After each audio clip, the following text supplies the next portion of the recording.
Infelizmente FC, o pior time é o seu. Sejam muito bem-vindos a mais um episódio do Infelizmente FC, o podcast onde o pior time é o seu.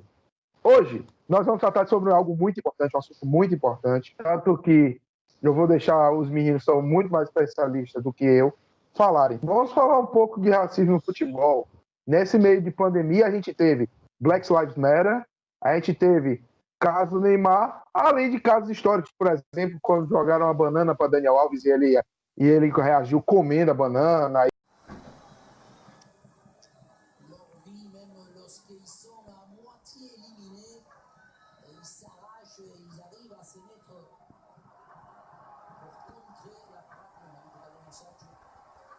E entre outras coisas. Então, já vou começar com o Anderson. Eu quero saber o que é que Anderson tem a falar. Então, boa noite, Anderson. Muito obrigado por estar aqui. O que é que você pode falar para a gente? Boa noite, eu que agradeço a presença aí. Boa noite para todo mundo. Boa semana.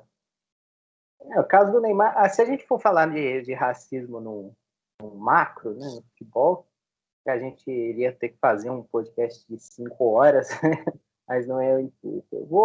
Eu vou falar um pouco especificamente as minhas impressões sobre o caso do Neymar. Né? E a primeira coisa que me... Porque o racismo em si no futebol, ele não me surpreende, né? É uma coisa que acho que chegou num ponto que já nem choca mais, né? Mas duas coisas me chamaram a atenção. A primeira, né, que por ser o Neymar, como as pessoas fazem pouco caso pelo fato de ser o Neymar. Se fosse o Marquinhos, por exemplo, na mesma situação, eu acho que teria um engajamento muito maior, né? A figura do Neymar parece ser muito malquista no Brasil, né? Mesmo nesses casos aí. E a segunda coisa é a declaração inacreditável do presidente da Federação de Futebol Francesa, o Noël Le Graët, Noël Le Graët, na verdade. Enfim, ele diz: em um jogo pode haver problemas, mas temos menos de 1% de dificuldade hoje. Quando o negro marca um gol, todo o estádio aplaude. O fenômeno do racismo no esporte, no futebol em particular, não existe ou quase não existe. Cara, é difícil ter que argumentar sobre isso, cara. Esse cara tá de sacanagem, né? Ele é o presidente, não é de qualquer país. A Federação de Futebol é da França, cara. A França é uma das seleções, se não a mais multicultural do mundo, né? Você pega a seleção da França campeã em 2018, acho que tinha 5 ou 6 jogadores que não eram descendentes de africanos ou de outras colônias, né? Mas principalmente da África. E num contexto desse, né, que a França, com todo respeito, se não fosse os africanos, os negros, né, vamos englobar isso, os negros, se não fossem os negros, a França não era nada no futebol. Tudo que a França ganhou, inclusive em outros esportes, você pega, por exemplo, o melhor judoca do mundo, é um francês que é negro, que é descendente congolês, que é o Teddy Riner. O esporte em si da França é feito de negros. Os principais expoentes dos esportes da França são negros, são africanos, ou são de colônias na Ásia, na América Central. Né? Os principais jogadores da França são Pogba, Mbappé, Varane, são negros. E um cara nesse contexto me falar que o racismo no esporte não existe, cara, é inacreditável. É difícil de digerir, sabe? Isso só mostra que aquela baboseira que a FIFA, que a UEFA inventa de diga não ao racismo, aquilo é tudo da boca para fora, é só até a página 2, sabe? O racismo ainda é muito presente no futebol europeu e ver uma frase tão infeliz, para dizer o mínimo, né, do presidente de futebol da França, que é o país que mais se utiliza digamos, da mão de obra negra, né, no esporte, é patético, cara. É patético, eu não tenho o que falar disso. E vem sendo muito recorrente, né? Esses dias mesmo, no fim da temporada, ainda esse ano, eu acho, ainda foi esse ano, e teve uma carta de um de um torcedor do Mainz, da Alemanha, que mandou uma carta para o clube falando que o motivo do time estar mal na tabela era a quantidade de jogadores negros no time principal, no time titular, que ele não se identificava com aquele time, que aquele time não representava a comunidade da cidade de onde o Mainz está. E não raro, né? Quem fez o insulto racista pro Neymar foi um espanhol, e na Espanha tem muitos casos recorrentes. O do Daniel Alves é o mais comentado, mas eu me lembro de um zagueiro do Betis, chamado, acho que era Paulão o nome dele, quando o Betis foi rebaixado ali em meados de 2012, 2013, que ele abandonou o campo, saiu chorando no estádio, de tanto que a torcida pegou no pé dele. Agora eu não me lembro se era a torcida do Betis ou se era a torcida de algum outro time que estava jogando contra o Betis, mas ele saiu chorando de campo. E sabe, aqui no Brasil, a gente tem essa experiência quase que sempre, né? Toda vez que a gente sai do país para jogar a Libertadores, principalmente quando a gente vai para Uruguai, Paraguai, Argentina, e é quase que um padrão, é recorrente, né? Jogadores brasileiros sofrendo insultos racistas, ser chamado de macaco, a torcida imitando macaco. Aqui no Brasil, isso acontece com pouca frequência, né? Ainda bem, mas não pense que é porque a sociedade brasileira não é racista, ela é muito racista. Acho que o jogador negro é aceito aqui muito porque foi uma conquista mesmo, né? Você pensar na década de 40, 30, o Brasil não podia, nenhum clube de futebol podia ter jogadores negros, que o Igor sabe até falar com mais propriedade, e o negro conquistou o espaço mesmo. Eu acho que a gente tem que enaltecer essa luta. Se hoje, no que tange ao jogador de futebol, as pessoas não julgam pela cor, é muito por causa desses caras, né? Principalmente seleção de 58, 62, 70, do Tri, né, que teve vários protagonistas negros, né? Pelé, Garrincha. Então, aqui no Brasil, a gente acaba tendo uma visão um pouco distante disso, né? A gente acha que a Europa é tudo uma maravilha, né? Mas o racismo é bem mais presente. Lá em diversos meios, diversos nichos, eles julgam a qualidade do jogador pela cor mesmo. Isso é lamentável, sabe? Em pleno 2020. Bom, não vou me alongar muito, mas eu acho que é um tema que poderia ser bem mais... que a gente poderia até me aprofundar mais em outros vídeos, mas vamos falar especificamente do Neymar. Então, pode passar a bola. Muito bem. Você falou do Brasil, eu lembrei de um caso famoso. Antônio Carlos Zago, na época do Juventude, contra o Grêmio. Ele é suspenso 60 dias, ele é acusado de racismo pelo volante Giovânio, até pede desculpas, o que não muda porra nenhuma, né? E pega 60 dias de suspensão e depois ainda teve carreira como treinador, né? Quer falar, Anderson? Eu só quero acrescentar uma coisa, que quando eu digo que a pessoa não é julgada pela cor, no futebol, eu digo especificamente no campo. Porque o racismo no futebol brasileiro ele não está presente no campo, ele está principalmente nas posições de comando. Porque você não tem um técnico negro. Quantos técnicos negros tem na Série A? Acho que 2, né? O Coelho, que é interino, e o Jair Ventura. Mas o Jair Ventura... Oi? Roger, mas ele já foi demitido do Bahia. Não, então, mas o Roger já saiu, né, mano, agora. Você pode falar o Coelho e o Jair Ventura. E bem que o Jair Ventura, essa discussão racial, ele está muito mais para um padrão aceitável na sociedade, né? E que é o presidente da Ponte Preta, é o único. Então, é bom ressaltar isso, que esse preconceito, né, no sentido mais simples da palavra, que é o julgamento, o pré-julgamento, né,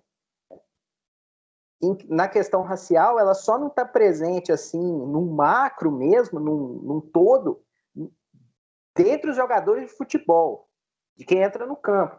Mas quando você fala em posições de comando, técnico, dirigente, presidente, aí você raramente acha pessoas negras nessas posições, assim como na sociedade brasileira como um todo, né? Que a gente não tem pouquíssima representação da população negra em postos de comando no governo, em empresas em geral.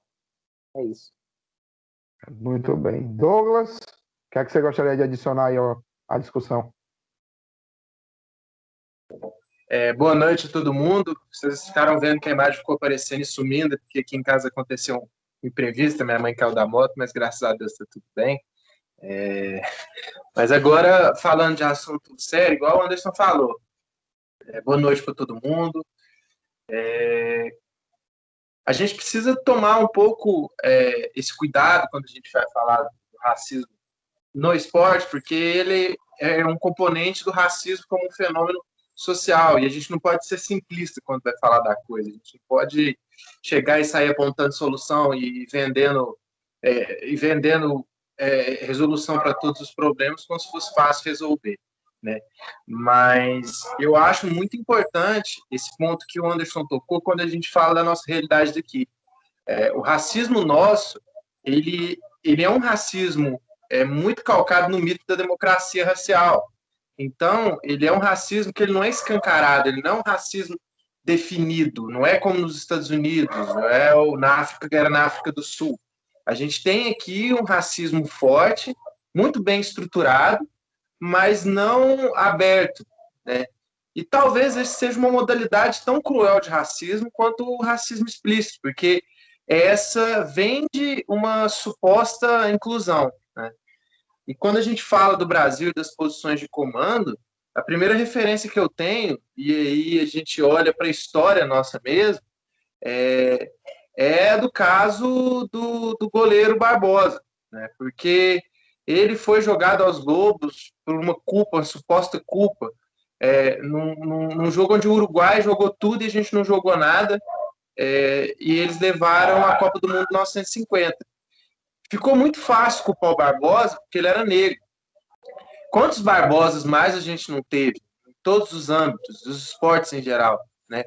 Por que a gente nunca teve a valorização do negro? Só para poder lembrar, a gente tem um histórico muito lamentável de formação de treinadores negros.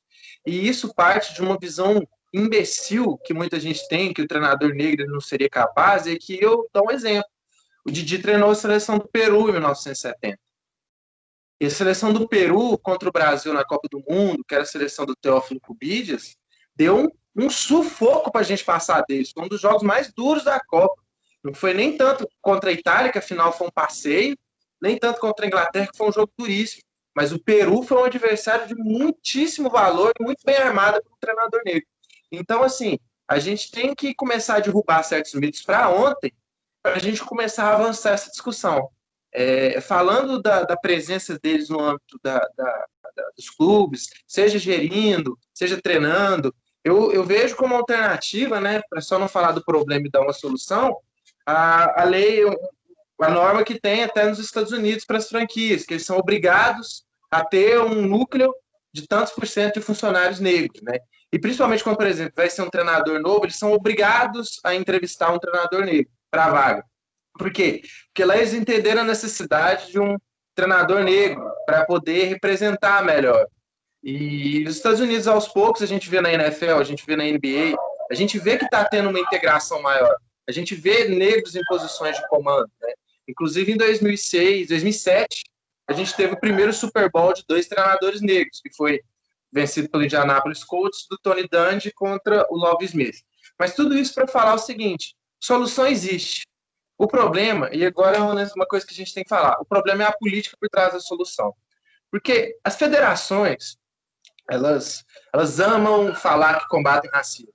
Elas gostam de colocar um bannerzinho do lado, todos juntos, fazer uma demagogia, mas eles são muito céticos em fazer algo de fato eficaz para atacar a raiz do problema, né?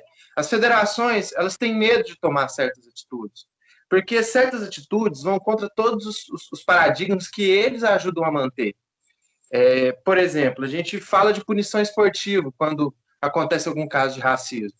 São punições brandas. Elas são punições dadas, nem tanto para poder atacar um problema, mas para prestar alguma satisfação para a sociedade.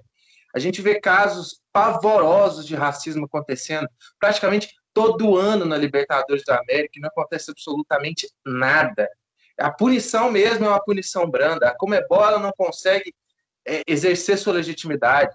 E aí, quando aconteceu o caso do menino Kevin Espada lá, que foi um caso, o Corinthians tomou uma das punições mais pesadas da história da competição. Então, a gente tem meio que um desequilíbrio. É como se fosse a Conmebol assumindo e assinando recibo de que ela não consegue resolver o problema.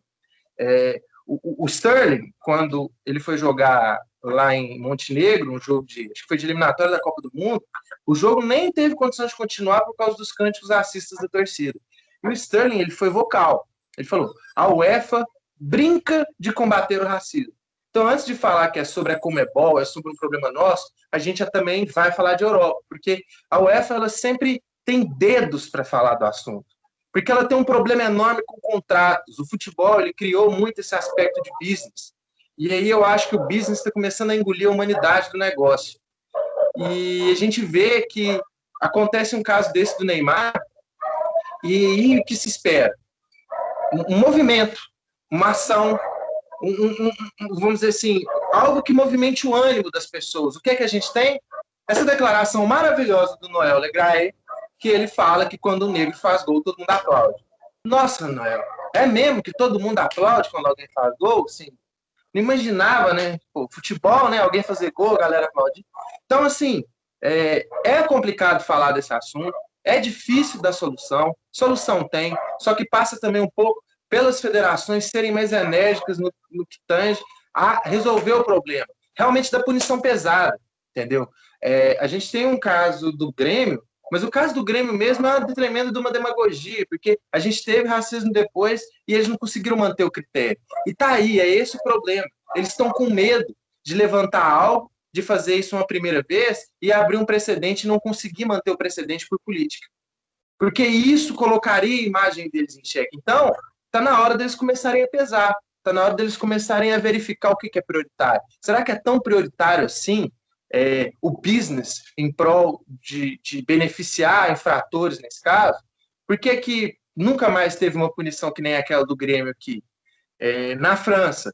Por que o Noel Le Graët abre a boca para falar tanta bobagem, sendo que a federação dele, em 2012, foi implicada num problema que gerou até, acho que a demissão do Blanc, que foi um diálogo entre dirigentes da Federação Francesa, sugerindo que negros não fossem aceitos nas academias do sistema Clairefontaine, que a gente já falou, infelizmente, que negros não fossem aceitos para ajudar a embranquecer a seleção.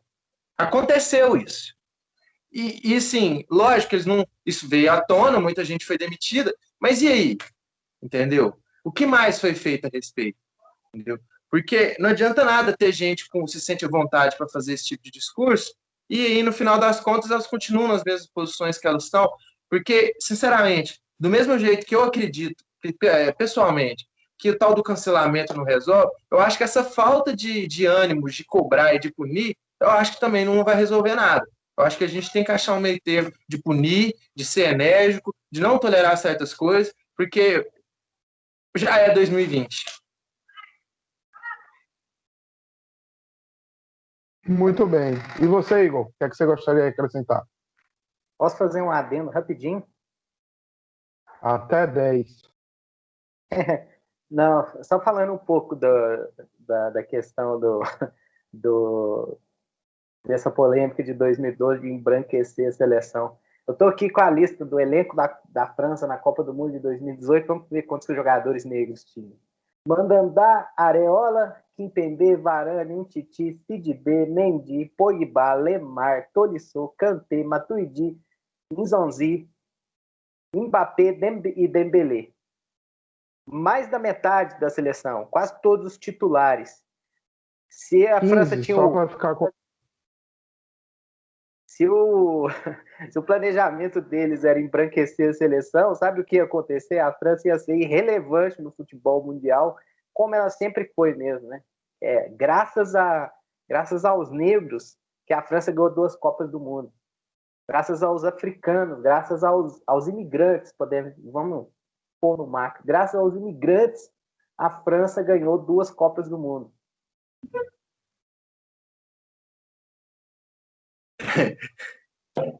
Então, aproveita.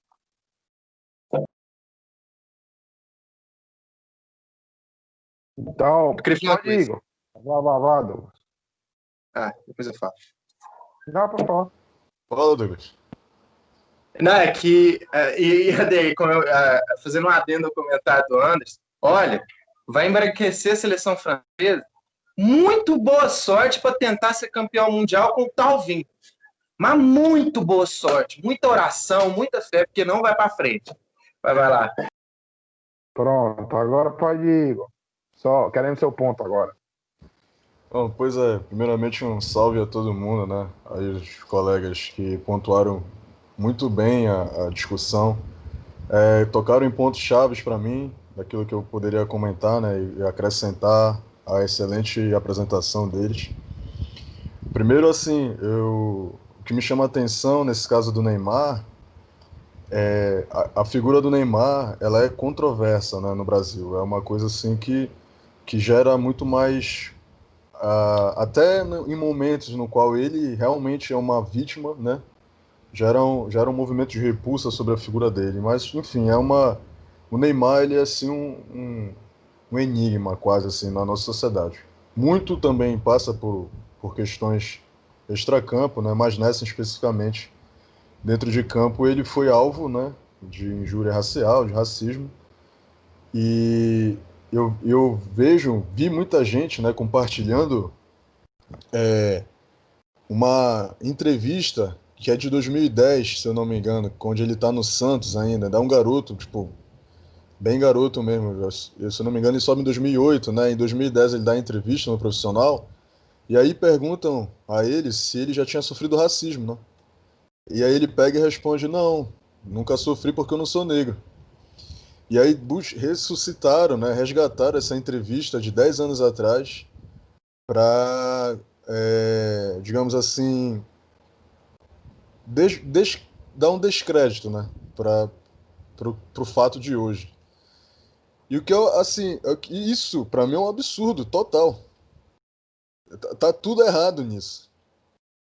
Porque, cara, o Brasil, e o Douglas tocou num ponto muito interessante da formação cultural brasileira, que é a do mito da democracia racial.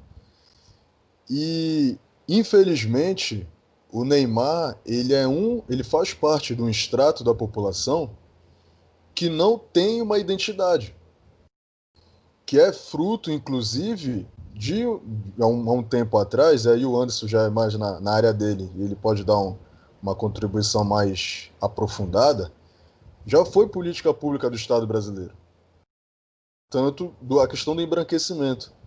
E aí surgiu uma certa categoria para definir do pardo, e o Neymar estaria dentro dessa categoria. E não só o Neymar, né? Assim, eu também estaria dentro dessa categoria, mas é a questão mesmo que essa parte da população não é educada a se identificar como tal. E aí, infelizmente, quando a gente sai do país, do Brasil, ou do nosso estado, enfim, vai para fora, a gente conhece na pele o que é. E a gente aprende de maneira muito negativa aquilo que a gente é de fato. Somos negros, né?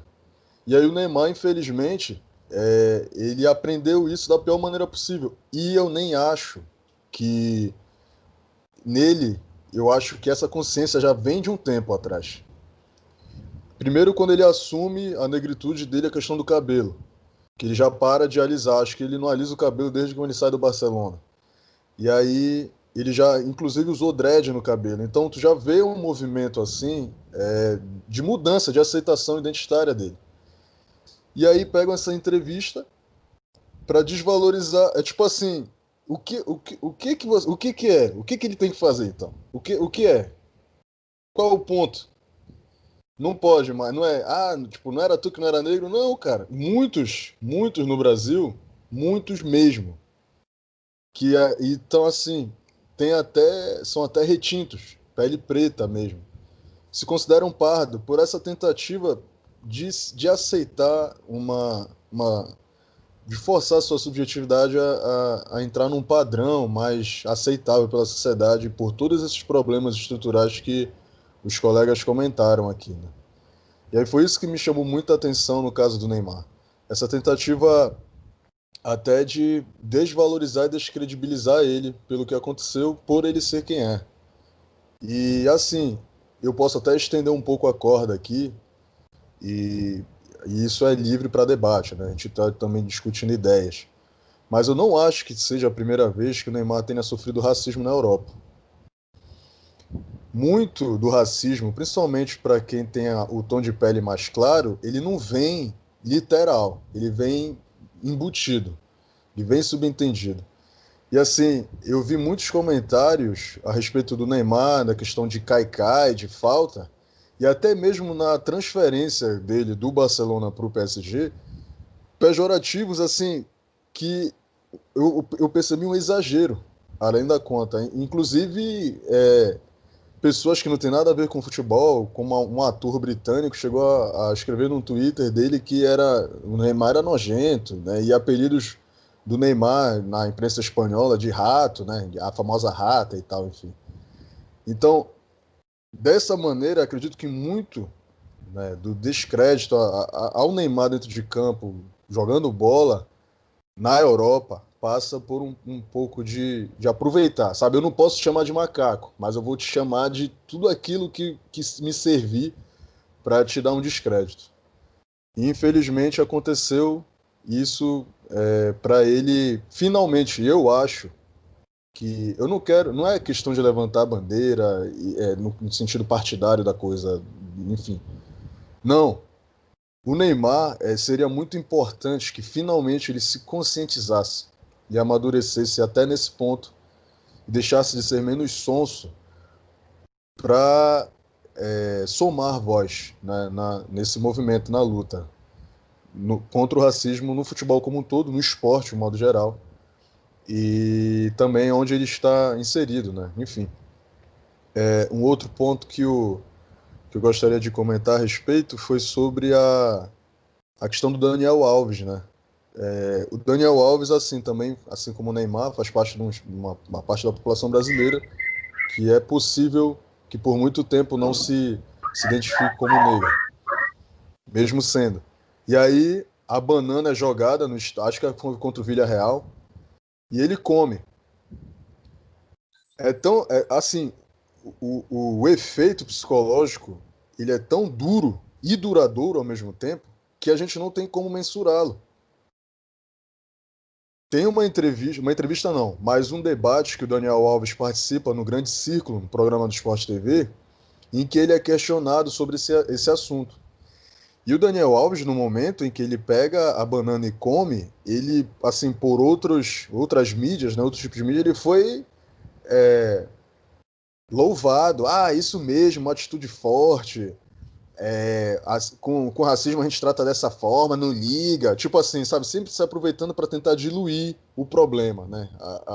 A mídia, de um modo geral, sempre tenta diluir o problema do racismo para deixar ele mais palatável, mais tragável, assim. Não, não é tão grave, não é tanto, não é tão intenso, enfim. Só que nesse programa do Sport TV lá, ele é perguntado. A resposta que ele dá é num tom completamente diferente do da época. E até mais sério. E dá para ver a dor do momento. Talvez tenha feito ele refletir melhor com o passar do tempo. E ele fala que talvez não, assim, não vou falar as palavras dele, mas o tom, né? Ele menciona que talvez não tivesse reagido de uma maneira diferente. Não tão de banda, ou assim, enfim. Não que o fato ele tenha se arrependido, mas que ele teria pontuado melhor esse fato. E foi uma dor, deu para ver, né? E é algo assim que a gente vê em todos os campos, na América do Sul, a Europa. Tem um vídeo muito exemplar, que é o do Hulk, né, que é filmado desde a arquibancada, era um clássico contra o Benfica. Ele mata a bola na lateral e tem um barulho de macaco. Ele dá um drible, chuta no ângulo e os caras param de fazer o barulho de macaco, assim.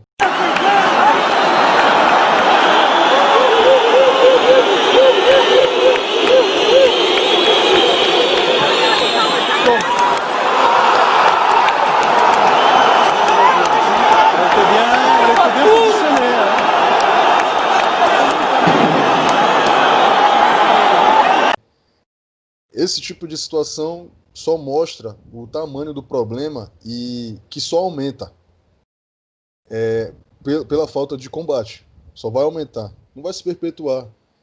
E assim, é muito lamentável e eu acho até intencional, funciona como um projeto mesmo, no sentido do não combate, de que menos negros estejam nesses espaços para discutir e que, portanto, não tem tanta punição nesse sentido de combate mesmo. E, assim, trazendo para o Brasil, eu gostaria de mencionar recentemente, eu acho que foi hoje, né, que o Náutico lançou a camisa para tentar pedir desculpas, né, aos negros em função de até 1960 eles não admitirem. Eles foram o último grande time de Pernambuco, né, a aceitar jogadores negros no elenco. E aí eles lançam esse uniforme belíssimo para uma tentativa de pedir desculpas à sociedade brasileira. E é uma atitude muito louvável. Eu acho que, assim, é um tema aqui no Brasil que há muito tempo ele é meio, assim, tá me fugindo o termo, mas ele é adormecido. E que agora a gente está começando a ter mais coragem e paciência para debater. Estamos no início, mas eu acredito que tem muito, claro, a caminhar, mas eu acredito que o fato de mover aqui a gente, 4 pessoas, numa sexta-feira à noite, discutir isso, eu acho que já é da amostra do compromisso, né, que todo mundo como cidadão deve assumir. E, assim, eu gostaria de citar, em termos de conscientização, de luta, uma outra modalidade que não é do futebol, que é a do basquete, como o Thiago mencionou no início do programa, da questão da NBA e do Black Lives Matter, né, que é um movimento social que ele é aceito, ele é administrado dentro da modalidade. E aí eu acho que, assim, o Douglas sempre muito prático, né, uma pessoa muito da praxe mesmo, sempre tentando encontrar já uma solução para resolver logo a situação. Eu acho que esse é um caminho. Não só essas campanhas genéricas, né, de diga não ao racismo, racismo é feio, não sei o quê. Não, mas algo mais contundente mesmo e constante, né, para combater e ajudar na conscientização, não só dos que estão trabalhando diretamente no futebol, mas também daqueles que assistem e consomem o produto. E a gravidade disso na sociedade brasileira, para finalizar aí a minha parte, ela, ao mesmo tempo, a gente vê que é ambígua mesmo, e é normal que seja assim. A realidade é essa dinamicidade diferente, né, de uma lógica mais determinista e de ordem.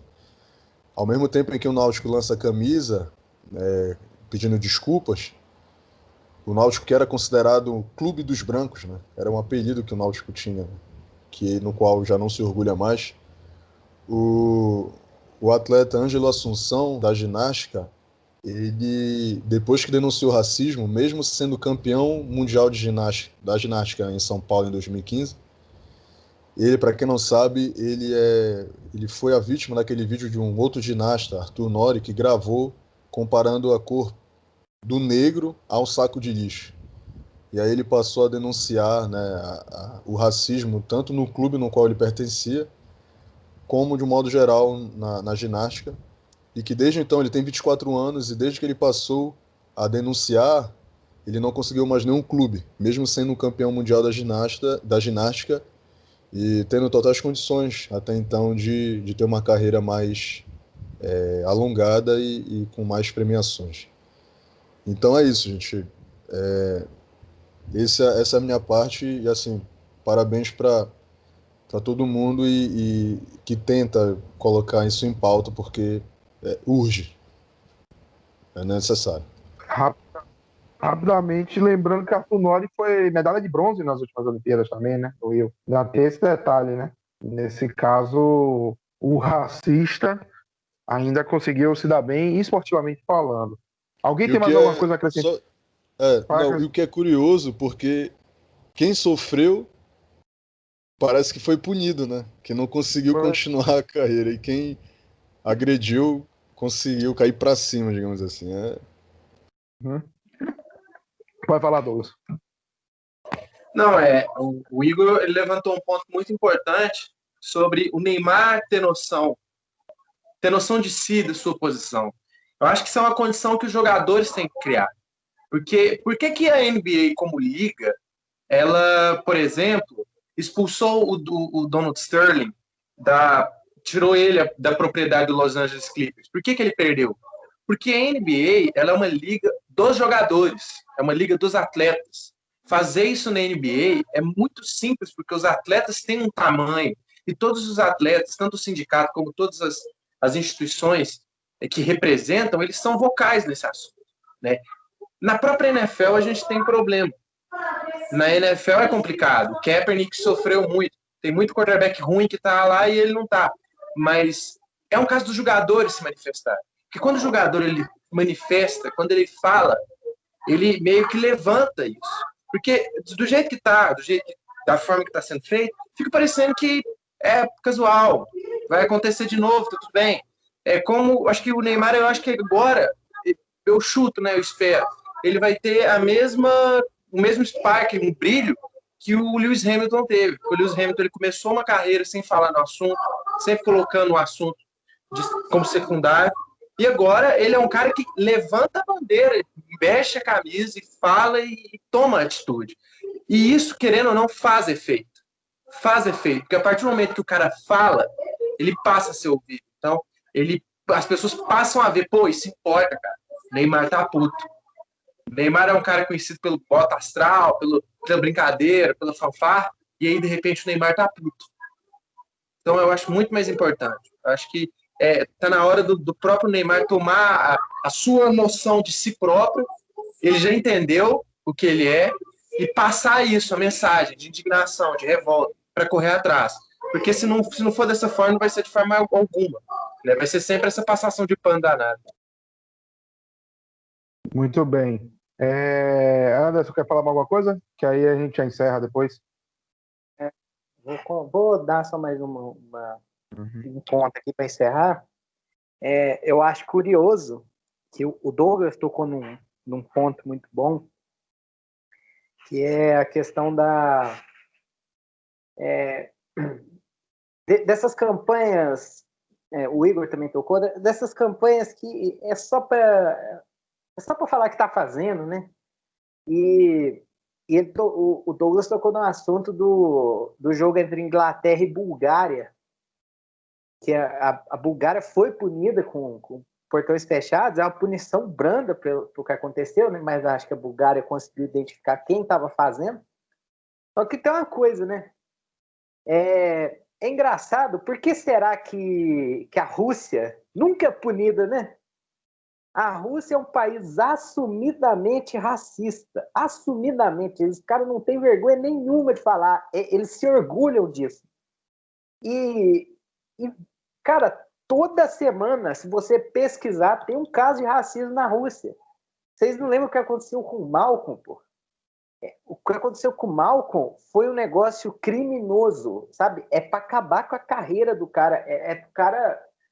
Pro cara se sentir mal, sabe? Espero que esteja tudo bem com o Malcolm, inclusive, que é cria do meu Coringão. Mas por que não pune a Rússia, né? Porque a Rússia, como um país, é importantíssimo para esse business, como o Douglas coloca, girar, né? É a mesma coisa do fair play, né? Eles só punem aqueles times lá do leste europeu, lá da Sérvia, da Turquia, né? Mas puniu o Paris Saint-Germain, o Manchester City, ninguém pune. É tudo questão de conveniência, né? Cria essas campanhas, mas no final das contas, essas medidas elas funcionam só para quem não tem o poder político, né? Quem tem o poder político pode ser racista à vontade, que não acontece nada, né? E eu lembro no caso do Malcolm, muita gente falando, mas isso não tem que ser a cargo da UEFA, tem que ser a cargo da federação. Pô, a federação da Rússia, cara, você acha que eles vão fazer alguma coisa? Se a UEFA não tomar atitude, você acha que a Federação Russa vai punir racistas, sendo que os caras que estão comandando também são? Por que não tem uma punição? Por que não tem uma punição para esse cara aí, esse otário desse cara da Federação Francesa aí? Sabe? Esse cara tinha que ser demitido, sumário. Falou uma besteira dessa, cara. Não é revoltante, sabe? Mas só para terminar, a questão do Neymar, cara, coisa de postura. Eu confesso que eu não me sinto à vontade a dar opinião sobre isso. Com todo respeito a vocês que deram a opinião, viu? Só para constar. Mas é que eu não me sinto à vontade de dar opinião sobre a postura de jogadores que sofrem racismo, porque eu, como você pode perceber aqui nessa imagem, eu sou uma pessoa que eu não sofro racismo, né? Então eu não sei o que o cara sente, eu não sei qual é a dor de sofrer um racismo. Então eu não me sinto apto a querer dizer ou opinar qual a reação que o cara deve ter. Porque eu nunca senti isso na minha vida. Espero que um dia ninguém sinta isso, né? Mas é isso. Bora fechar? Bora fechar.